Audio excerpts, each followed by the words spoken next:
మళ్ళీ మళ్ళీ చేసుకొని తినాలనిపించే రెసిపీ ఏదైనా ఉంది అంటే అది సొరకాయ సర్వపిండే. కానీ దీన్ని గ్రైండ్ చేసుకోకుండా మంచిగా తురిమి పెట్టుకోవాలి. క్యారెట్ కూడా తురుముకున్నాను నేను. క్యారెట్ వేయడం వల్ల టేస్ట్ ఎట్లాంటి తేడా అయితే ఉండదన్నమాట. అండ్ ఆల్రెడీ పల్లీలు వేయించుకొని పొట్టు తీసుకొని అంటే నలిపి పెట్టుకున్న కొద్దిగా కొత్తిమీర అండ్ నువ్వులు, పచ్చిమిర్చి, జీలకర్ర, ఉప్పు వేసి మిక్సీ చేసుకున్న, కొద్దిగా అల్లం పేస్ట్ అండ్ ఉల్లి ఆకు ఉంటది కదా అది కూడా కట్ చేసి పెట్టుకున్నా.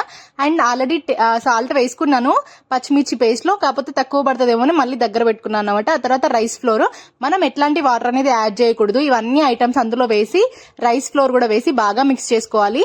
అసలు వాటర్ ఒక్క చుక్క కూడా వేయాల్సిన అవసరం లేదు. సోరకాయలనే వాటర్ వస్తుంది కదా, ఇట్లా మంచిగా ముద్దలాగా కలుపుకోవాలన్నమాట.